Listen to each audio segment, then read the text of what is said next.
Claudia. Thanks for doing BriteVibes. Thank you so much for having us. I'm really curious. When did you start singing and knowing that this was something that you wanted to do for a Oh my living? goodness. I've been singing my whole life.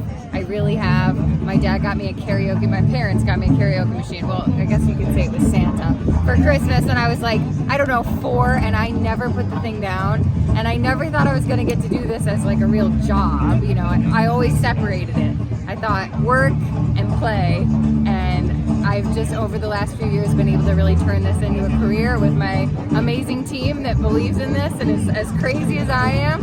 And I've just been really singing since I can remember, but most definitely since I graduated from school. And so this has been full time for me for about 7 years. So at what point, or was there a moment where you said to yourself, you might have wanted to do this for a living, but was there a point where it's like, oh, I can do this for a living? Was there ever that? Was there a moment? Or There really was. I mean, I think I was taking a look. I was at college at Kent State at the time, and I had started working with my manager, and I was getting ready to go off and do an internship, maybe in New York City for communications.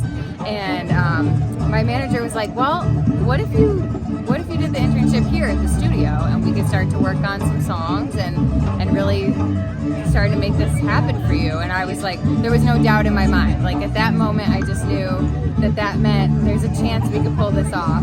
And then pretty soon after that, we landed a song in a Netflix movie. And then it was like, okay, I can see how this works now. So it's called Wildflower. I had a tiny role in it. I said one line. I'm really hoping to do some more acting in the future, but it was just one of those things that makes it feel real for you. We had a first song on country radio in 2017, and I was like, oh my gosh, I'm not crazy. Everybody has a dream of doing something that's out of their reach, but when things like that start to happen, it feels like it could happen for real. So you're an upstate New Yorker. Yes. Was there ever a need of I gotta go down to Nashville? I can't do this up here. Oh yeah. Well, I figured I would move there just because it seemed like that's what everyone who loves to sing country music does. But everyone asked me, when are you moving? When are you going? And things just kept coming up for us, and we were invited to shows, and we've been invited to Nashville, and we've gone down for the country radio seminar and things like that. And we ended up there for things that mattered.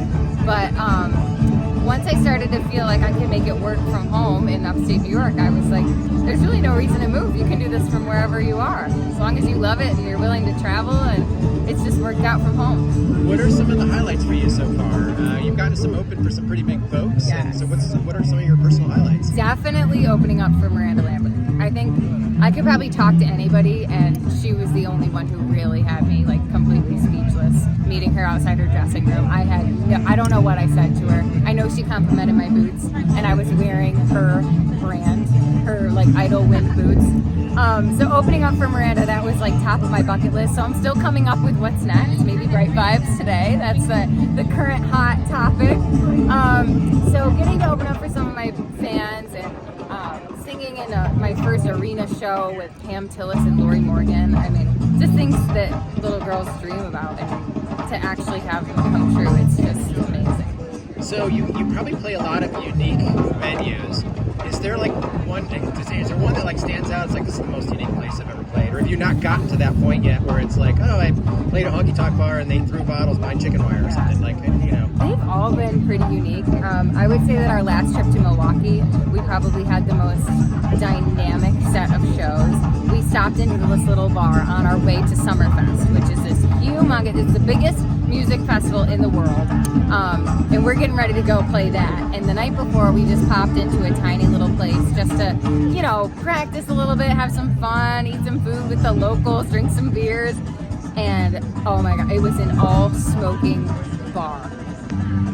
I can honestly say I went to Milwaukee having never smoked a cigarette, and I came out of there, I think everybody had about 4 packs that night by accident. It was just crazy. So that was very unique, but the Summerfest stage, I would say, being able to walk around that festival and see 10 massive stages that were just gorgeous. I mean, it was like walking from one giant venue to the next, and being able to say that we played on one of those stages was a huge deal, and I can't wait. I hope we get to go back there next summer. So, one last question. Yeah.